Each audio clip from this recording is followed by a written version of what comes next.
Good morning. Let's do that. Let's bring each other hope when hope is hard to find. Okay, are we together on that? Beautiful song.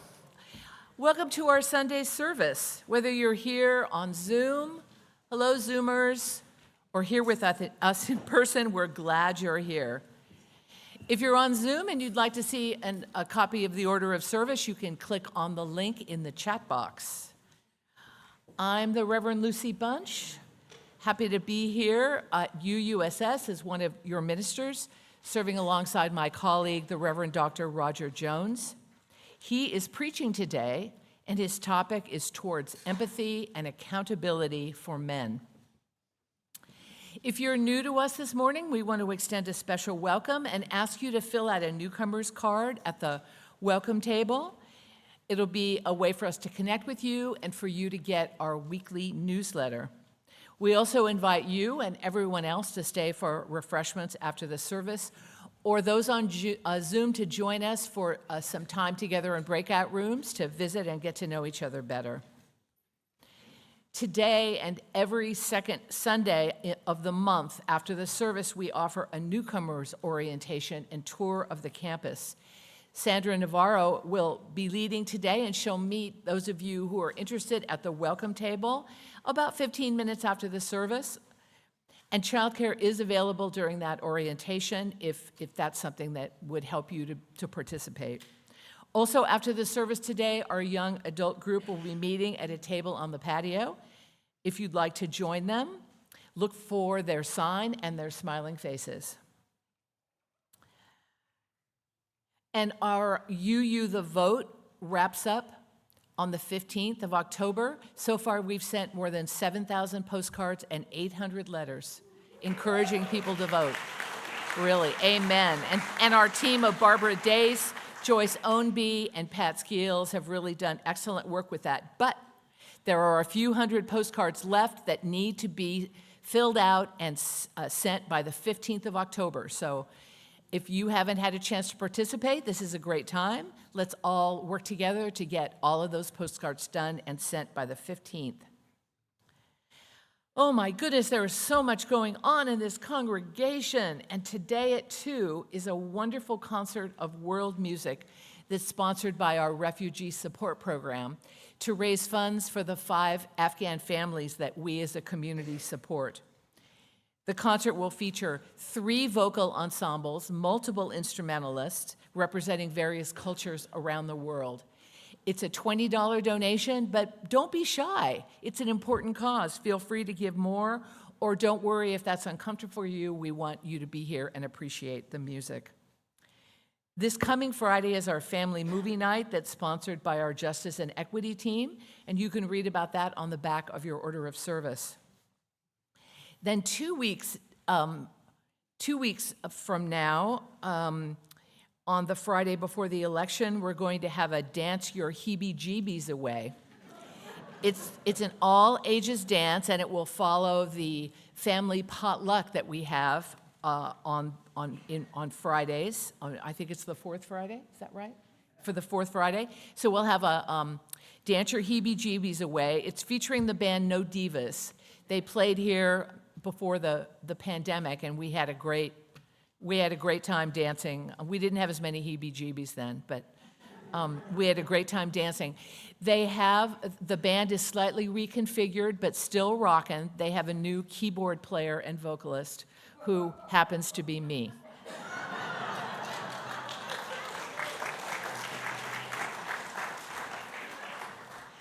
And finally, our biggest event of the year is the Fall Flamingle, coming up on November 9th.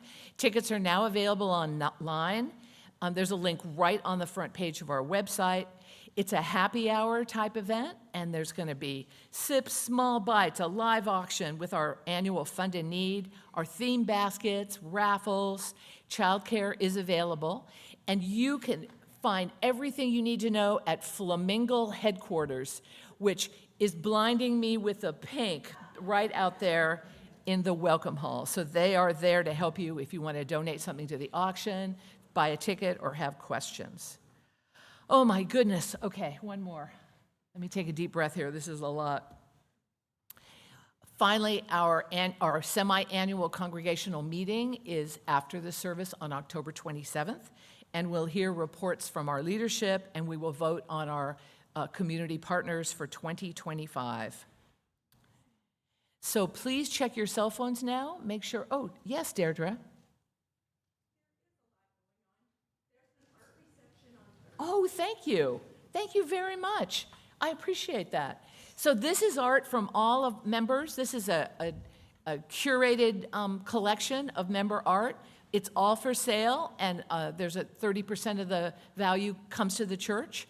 And there's a reception on Thursday at 5:30. Is that right? It's usually 5:30. At 5:30, there's probably details in your blue sheet, but come and support our UUSS artists, and come, you need to get your red dot, which means you purchased it, because I know they're really going to go fast, because I'm personally going to buy some of them. So, you checked your cell phones. We're good. I think that's enough for now. So let's all settle into our chairs and receive the music for centering.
Thank you, Tom.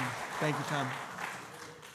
Good morning and welcome. It's good to be with all of you. We mark the start of every service with the lighting of a chalice. This is the symbol of our UU faith, and it's a ritual shared by many of our congregations. Today, we invite Gary Keel to light the flame of our chalice. Gary is a member and has been the leader of the volunteer team of groundskeeping folks that we call the Grasshoppers. Can I have the slide, please? And please respond with the words in bold. On this new morning, we open our senses to the beauty of this world, and we open our hearts to the gift of a new day. As Unitarian Universalists, we honor the interdependent web of all existence. With reverence for the great web of life, and with humility, we acknowledge our place in it. We draw inspiration from a religious heritage of freedom, reason, hope, and courage, and we build on a foundation of love. We covenant to learn from one another in our free and responsible search for truth and meaning. We embrace our differences and commonalities with love, curiosity, and respect. We covenant to dismantle racism and all forms of systemic oppression. We work to be a diverse, multicultural, beloved community where all can thrive. We declare that every person is inherently worthy and has the right to flourish with dignity, love, and compassion. May we learn together to cultivate more empathy and respect. May we find the courage to speak up and show up for the values we hold in common. Now, as we prepare to kindle the chalice, let us speak together the words of our mission as a congregation. We come together to deepen our lives and be a force for healing in the world.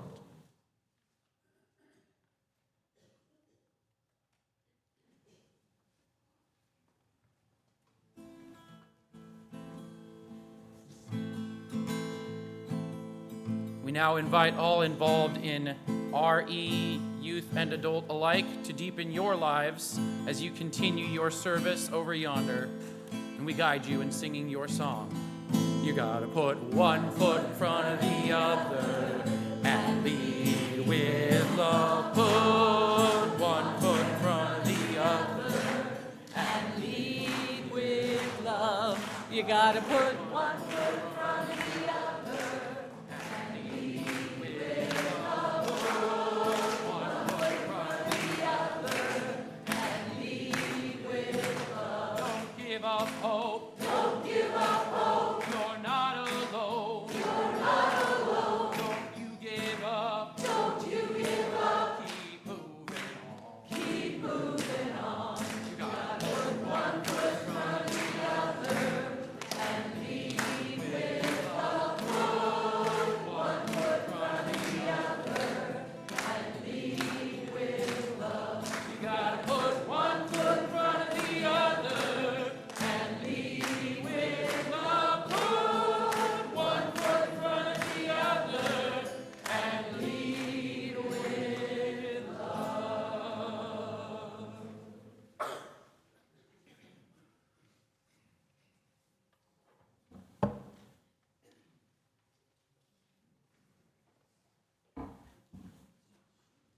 Let's all take a deep breath together.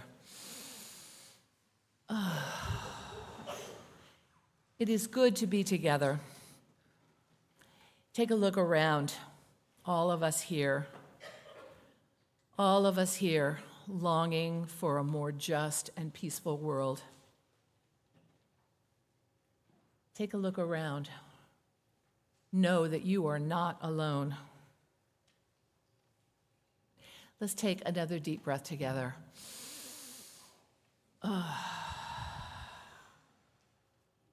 I want to share some news from some among us.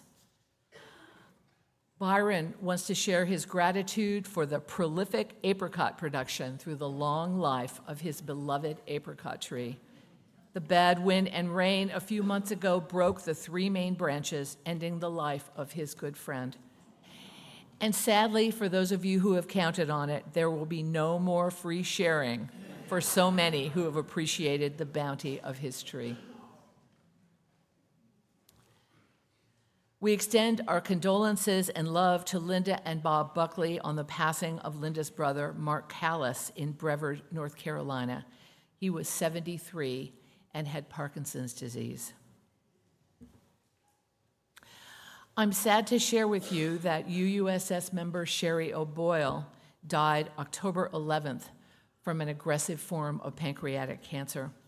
She will be deeply missed by her many friends who knew her in riding groups, dog camp, academia, and feminist activism.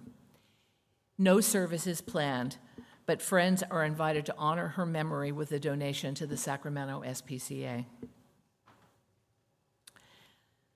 Let us hold in our hearts all the joys and sorrows in our community, all that are present with us, whether spoken or remaining in our hearts.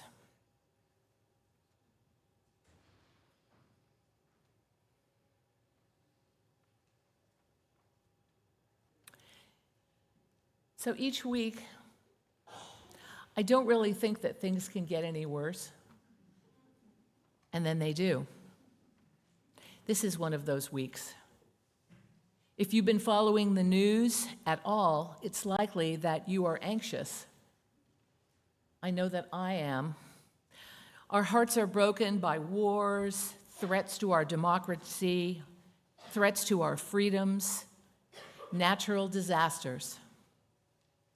I don't need to name all the places in the world where there is suffering and strife. Each of you likely can make that name, and in your heart you hold particular places and concerns. On this Sunday, because of what has just happened, we extend our care and hold in our hearts all who are grieving and suffering from the flooding and winds of the recent hurricanes, including many UU congregations and households in the South and Southeast. There's a link in our weekly message where you can make a donation to a UU disaster relief fund. But even if we are feeling anxious, we are not complacent. We are struggling to find our way through despair and uncertainty. We are holding hands and offering each other hope when hope is hard to find. We are working together to rise up and reclaim the possibility of the world that we dream of. As we sit with our feelings of whatever troubling anxiety, despair, whatever is coming up for you, let gratitude come up as well. Gratitude for this life and for the gifts of our beautiful earth. Gratitude for all the love and kindness present in our world. So let's take another deep breath together. And let us pray.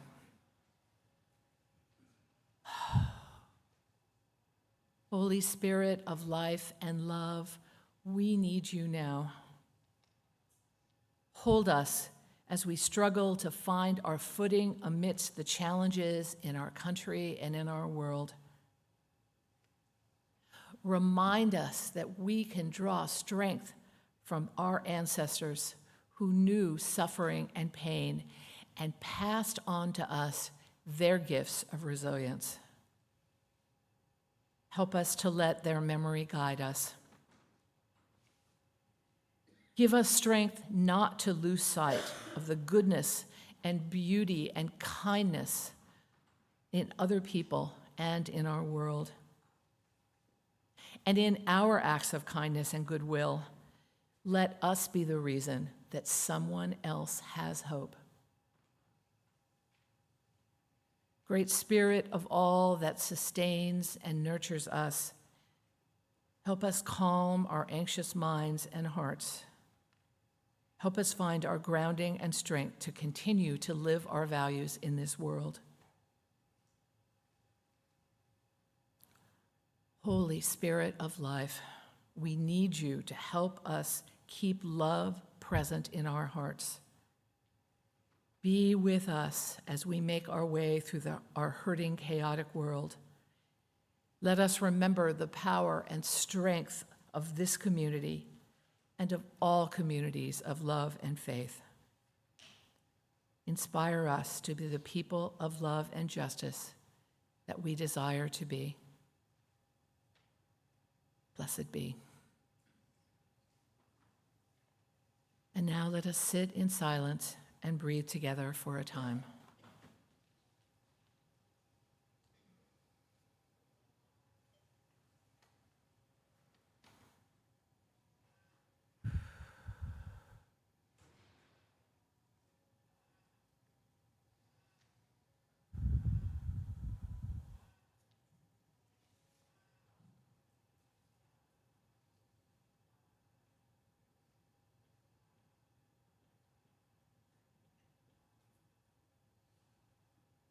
Amen.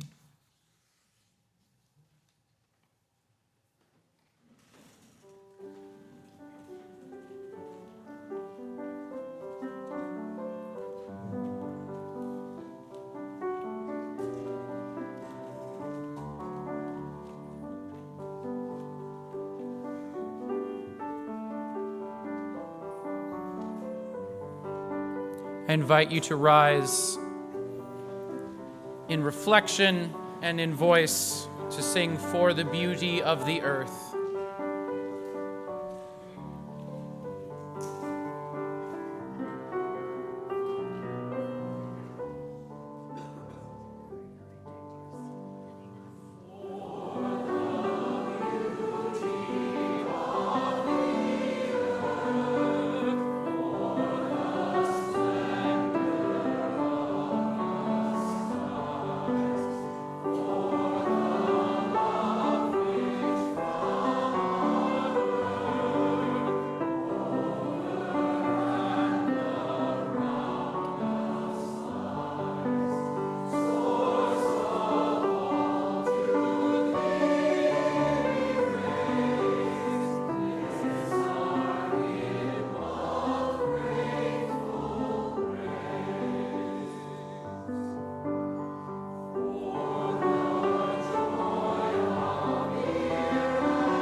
Good morning. I'm Andy Cramer. I'm your worship associate this morning.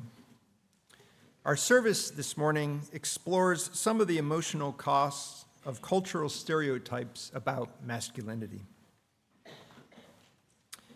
I was born in 1962 and I'll be turning 62 later this week. I was raised in a small suburb outside Rochester, New York.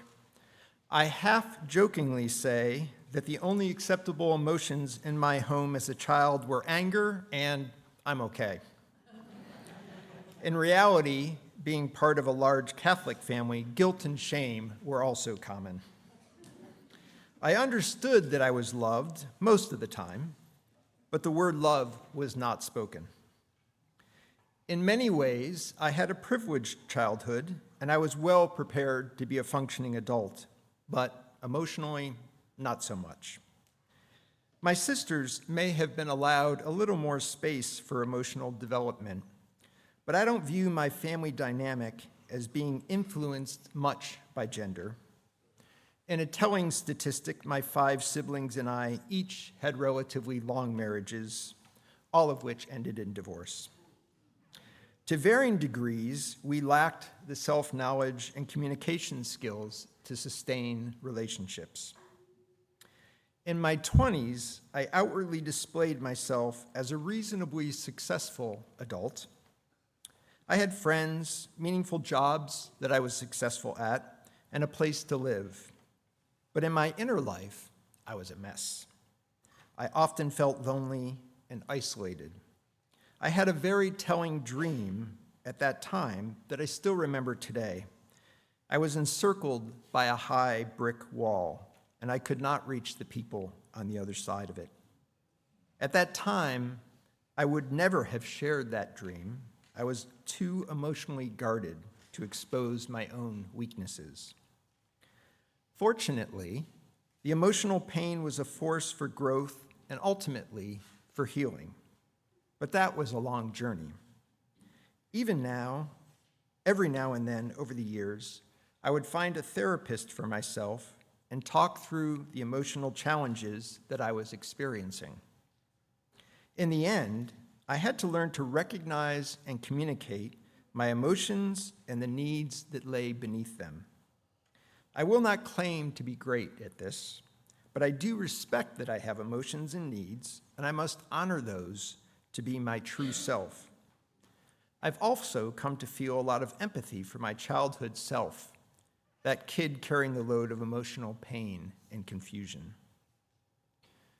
Being a UU has been helpful to my emotional growth over the last 20 years. My UU friends and I would laugh about how often we would tear up on a Sunday morning. Sunday services are an opportunity for me to stop all the busyness of my life, to quiet my very analytical mind for an hour, and to be emotionally present.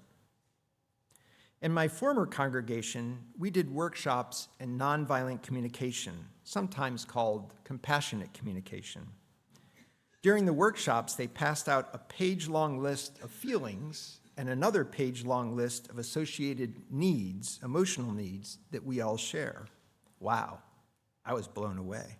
So many nuanced emotions. Certainly a lot more than anger, guilt, and shame. Who knew? I still refer to those lists sometimes. I've learned that establishing meaningful relationships requires trust and vulnerability. I can't hide from my emotional self. In fact, I need to share it. Still, even now as an adult, I sometimes encounter someone close to me that views my expression of emotion and vulnerability as a weakness. I guess they think that a man shouldn't express weakness. Interestingly, that has come both from men and women. But now I understand that is more a reflection of their emotional immaturity than it is mine. Practicing being vulnerable is one reason that I like being a worship associate. Besides getting to see your beautiful faces from the pulpit, I'm called on to be vulnerable and share parts of myself. It isn't always comfortable for me, but it is good practice. And sometimes what I share becomes the starting point for a conversation after the service when you tell me a bit of your story. I welcome those conversations, and the community that we build together.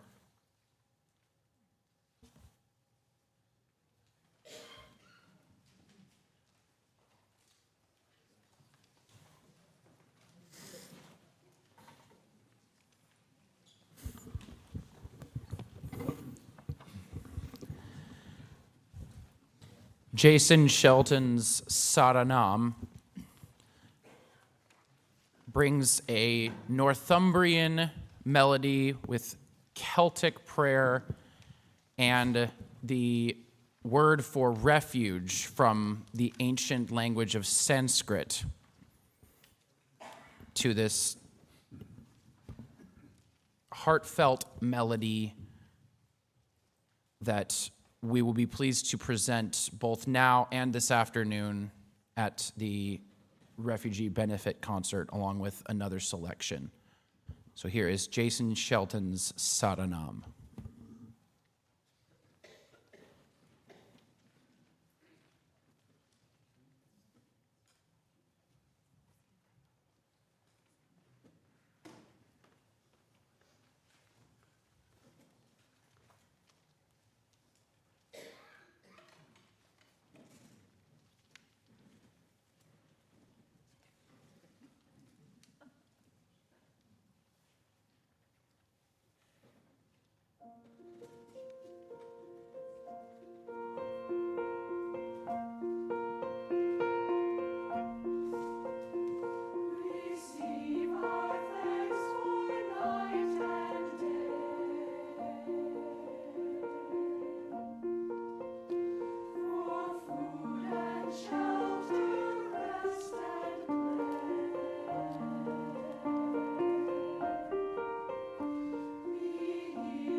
Generosity is a spiritual practice. This congregation has a practice of giving away half of every Sunday's offering to an organization working to make a difference in the world. Our partner for the month of October is the FEYA Nature Center. The Nature Center promotes environmental literacy and brings people to nature and nature to people. Every week, the center's naturalists and volunteers provide classes to people of all ages, including school children from high poverty areas. The staff care for injured birds, reptiles, and other animal ambassadors, and the Nature Center has nature trails on its 100-acre preserve on the American River. UUSS is proud to have many members as volunteers supporting the center. The Nature Center receives no county or government funding, only donations and grants. Our generosity makes a huge difference. Thank you for your generosity to UUSS and our community partner. This morning's offering will now be given and received.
Thank you. That was beautiful.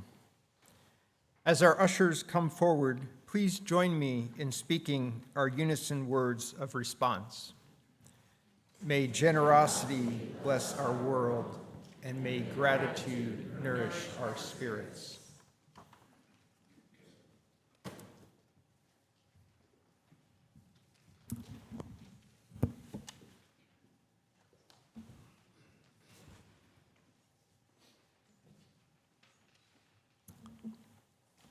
After the sermon, before the closing song, there will be just a brief interlude of piano music, which will let the sermon settle in or will wake you up, whichever.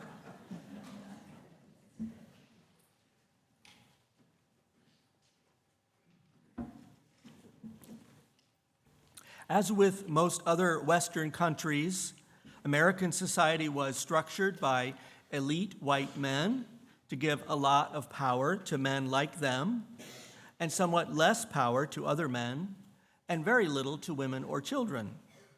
In spite of this apparently privileged place, however, men and boys have been suffering horribly in this country from isolation, anxiety, depression, addiction, and physical illnesses.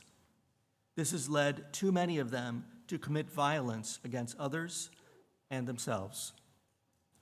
What I have learned is that the culture of masculinity that we have maintained has not only confined and endangered the lives of people who are female, transgender, or non-binary, it confines and hurts the lives of men too. And it starts confining us at a young age. The stereotypes we accept and the codes we follow about masculinity have been choking boys and men.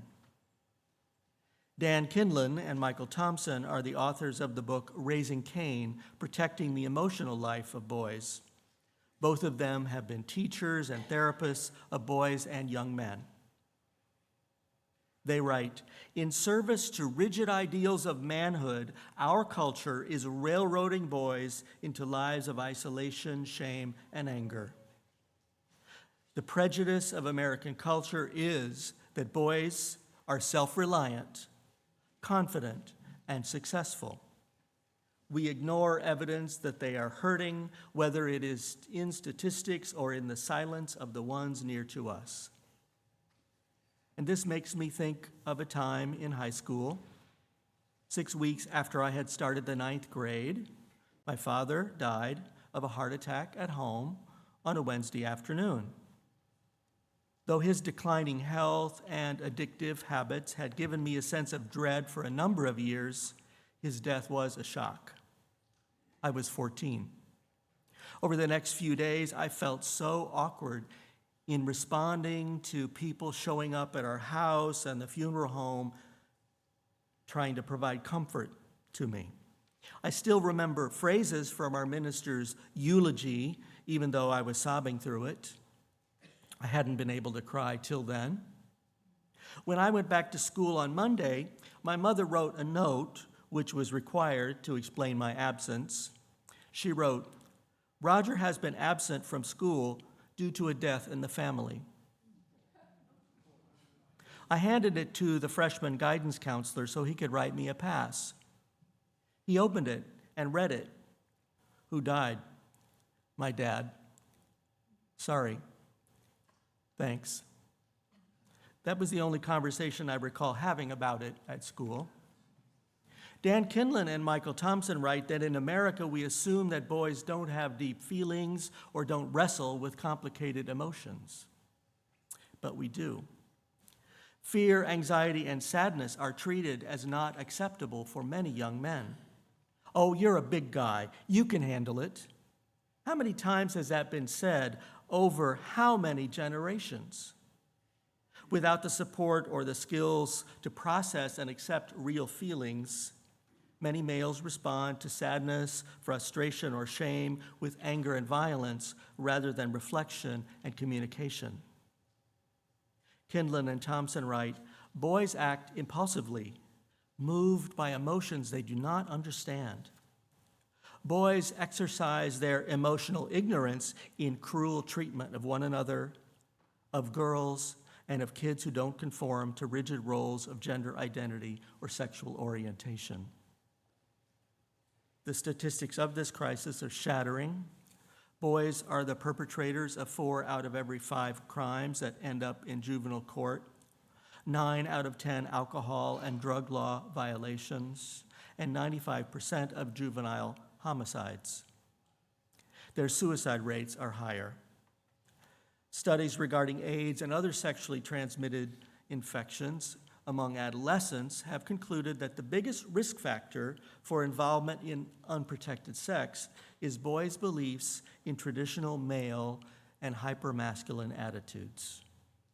These attitudes lead them to put unfair pressure on their partners and to be dismissive about their own risks. The saying, "boys will be boys," is familiar enough to feel harmless and quaint.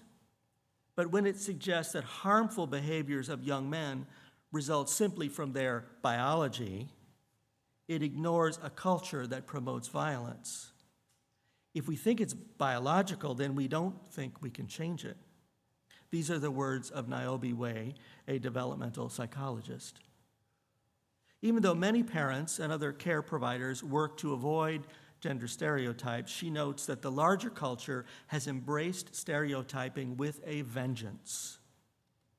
I'm sure that many of us could identify individual examples in people that seem to confirm a stereotype about a group identity, including sex or gender. However, to do so is deceptive, especially for sex or gender.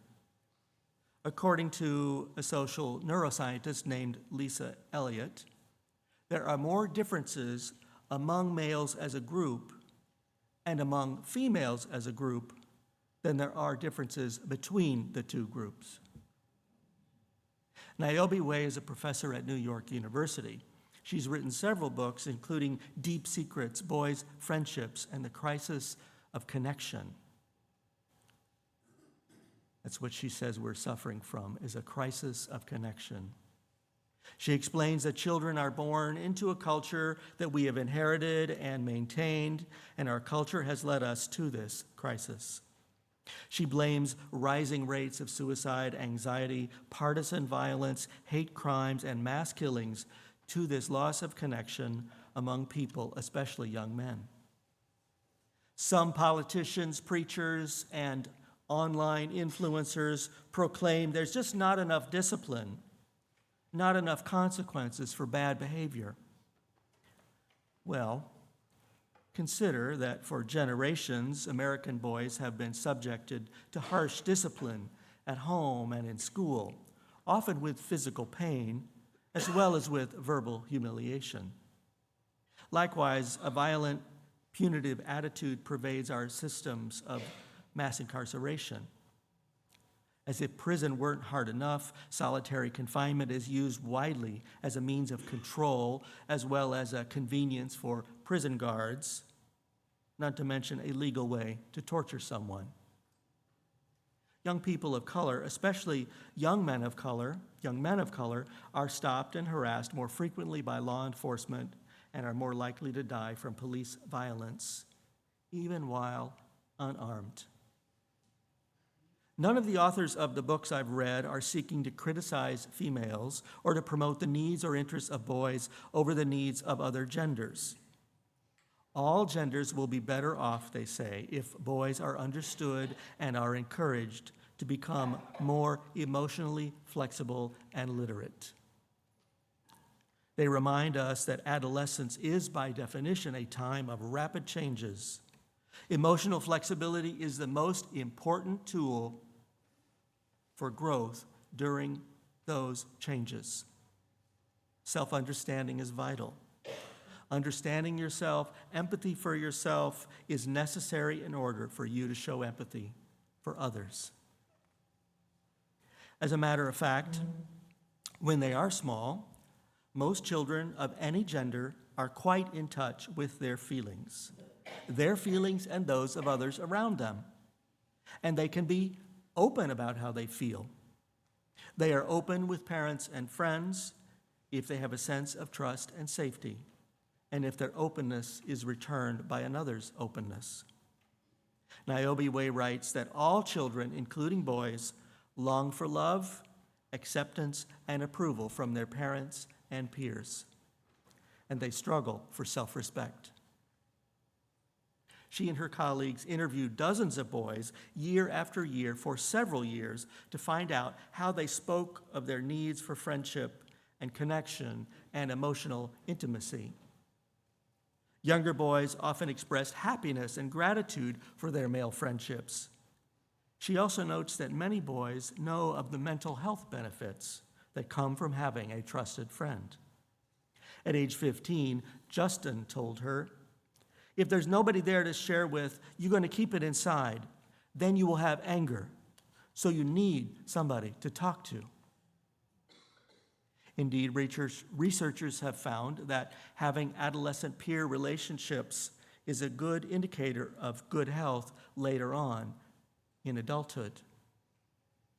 Boys frequently spoke to the interviewers of the importance of having a trusted friend with whom they could share their deep secrets, whether it's a problem at home or not a problem at all, just a secret. A boy she calls Carlos said this about his best friend: "If I feel bad one day, I tell him why. We show each other love. I know the kid inside of him, because I grew up with that kid, you understand? I know who he really is."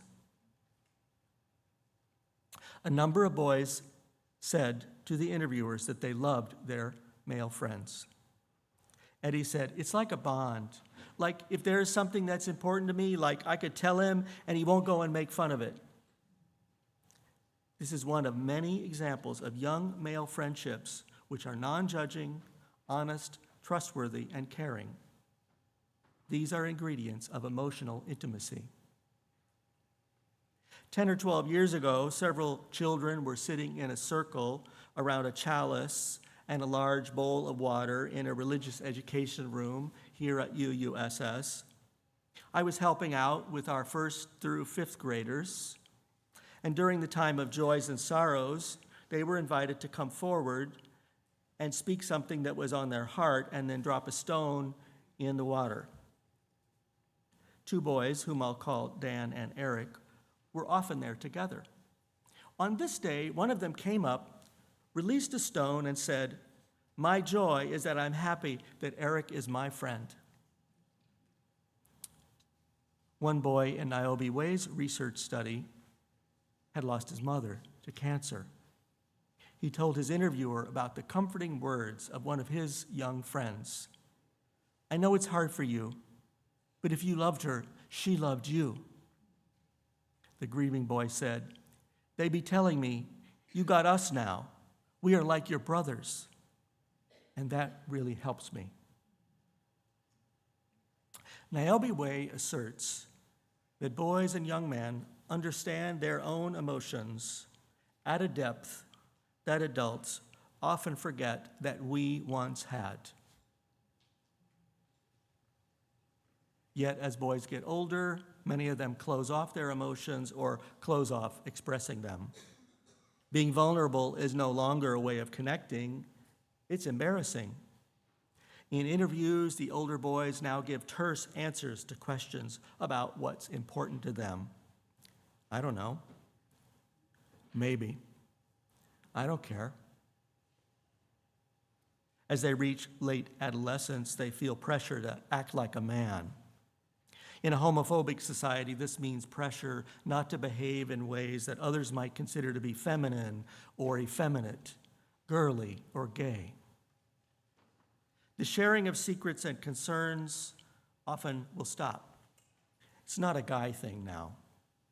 One boy challenged his interviewer, who was asking about his close male friendships, the same questions that he had answered so openly a year earlier. He said, "Why are you asking me so many questions about my friendships? I'm not gay."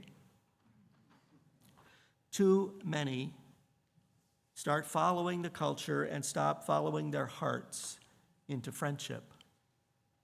They learn that growing up means becoming stoic and not needing relationships anymore.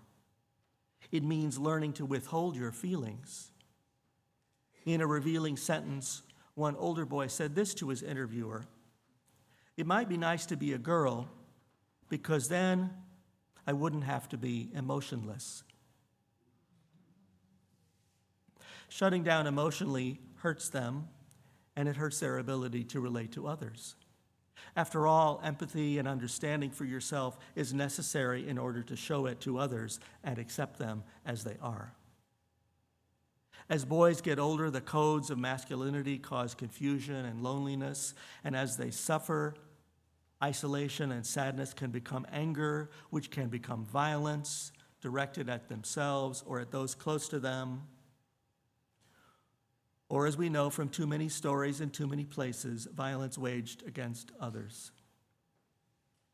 They are suffering in this culture, which means that all of us are suffering.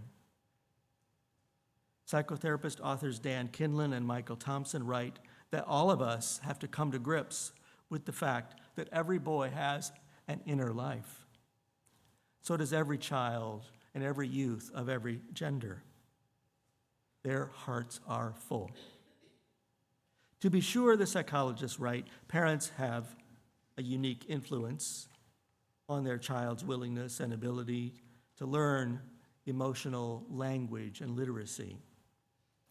Yet most of us can also play a role in helping children and youth to gain these skills. We can model emotional openness and connection. We can demonstrate empathy. We can listen to their feelings and other people's feelings without judging them. We can hear their problems without dictating solutions. We can respect them. Something else we can do is to cultivate friendships for ourselves as adults. Niobe Way writes that all of us want close friendships, no matter our genders, ages, or other identities. Moreover, all human beings are born with the cognitive, emotional, and relational skills to have friendships. The crisis of connection affects us all, not only boys and young men. Loneliness is an epidemic in this country, according to the current Surgeon General of the United States. Our culture doesn't nourish the skills for close friendships, but we can improve our culture by learning and using the skills for connection. From research as well as newspaper headlines, it seems that a whole bunch of us adults may have endured a lack of supportive, intimate friendships when we were younger. Maybe we learned the code that said, keep it to yourself. I know that I did. There's good news, however. Professor Niobe Way says that healthy friendships and other mutually supportive relationships later in our lives can repair damage that was done in earlier years. As we grow up, she says, it's not as easy to have as many friends as it might have been when we were young. Hence, for adults, the health and the quality of our friendships becomes more of a factor than the number of them. To build a renewed culture of connection, she says, we have to learn to be curious again. To be curious. She notes that children are naturally curious, and often they will surprise us with a question. We need to celebrate that skill, remember it, and practice it. We all should be asking questions of one another and listening to one another. Leading with curiosity can allow us to see each other outside of a set of stereotypes and to learn something about the other person and about ourselves. And we need not just listen to those we know, but listen with curiosity to everyone we encounter. Living in the city of New York, she has found that people generally love to answer real questions, even on the subway. Of course, she says we should also remember to give them the choice of whether to answer our questions. She does offer some hope that our culture is improving in certain ways. She writes, research shows that younger men are engaging in close male friendships and expressing their feelings like never before. They will open up to others in safe contexts, although not all men have these safe spaces. If we have young men and boys in our circles of care, in our community, we can build places of safety and personal responsibility. We can model vulnerability, and then we can accept emotional openness coming from others. But whether or not we know boys or young men, we all have a role to play in healing the crisis of connection. We can promote empathy, respect, and acceptance, starting with ourselves. By taking responsibility for our own emotions and building our own connections, we can give others the courage to do the same. They can see the value of understanding themselves, sharing themselves, and honoring what their hearts long for. Whatever identity we may hold, we have a role to play in connecting and healing. Whoever we may be and wherever we are, all of us have the power to support others and lift them up.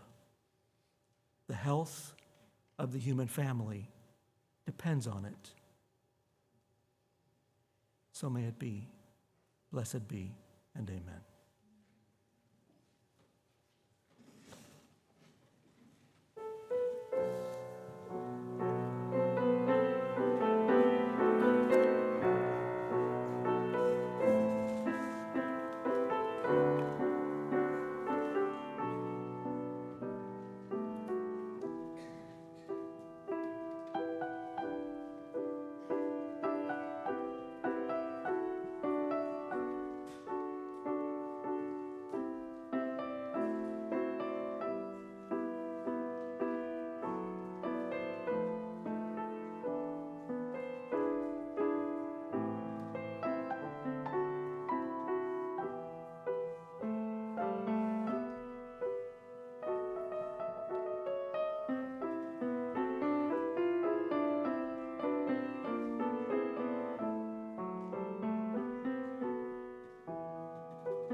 I'd like to invite you to rise in body or spirit and speak to Roger's message of common and collective flourishing as we sing, I'm gonna lift my brother up.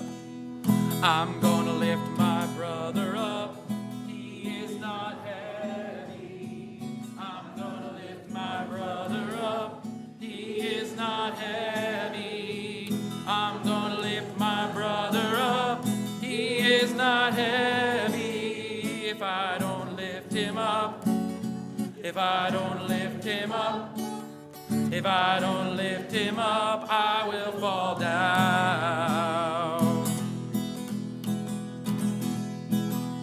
I'm gonna lift my sister up. She is not heavy. I'm gonna lift my sister up. She is not heavy. I'm gonna lift my sister up. She is not heavy. If I don't lift her up, if I don't lift her up, if I don't lift her up, I will fall down. I'm gonna lift my sibling up. They are not heavy. I'm gonna lift my sibling up. They are not heavy. I'm gonna lift my sibling up. They are not heavy. If I don't lift them up, if I don't lift them up, if I don't lift them up, I will fall down. I'm gonna lift my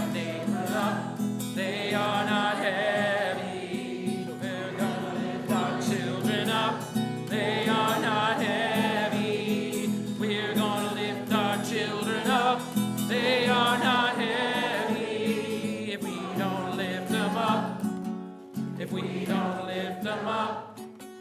If we don't lift them up, we will fall down.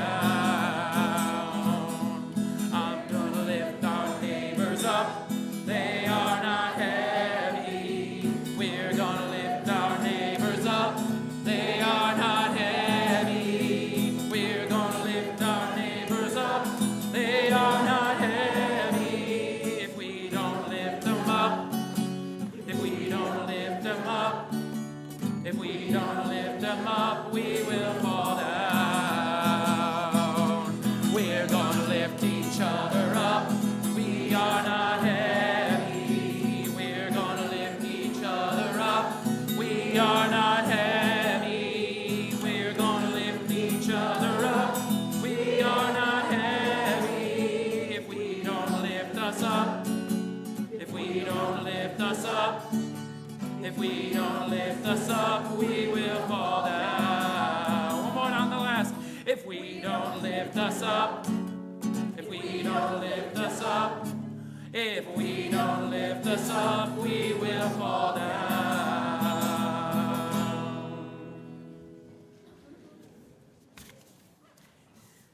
As we prepare to extinguish the chalice, please join me in speaking our shared intention. We extinguish this flame, but carry the light, love, and commitment of this gathering into the days to come. I invite you to reach out to us as we reach out to you. We reach out to you at home, so reach out to us here. May you depart in peace and be led forth in joy. For all who see God, may God go with you. For all who embrace life, may life return your affection. And for all who seek a right path, may a way be found, and the courage and the companionship to take it step by step, one day at a time. Blessed be.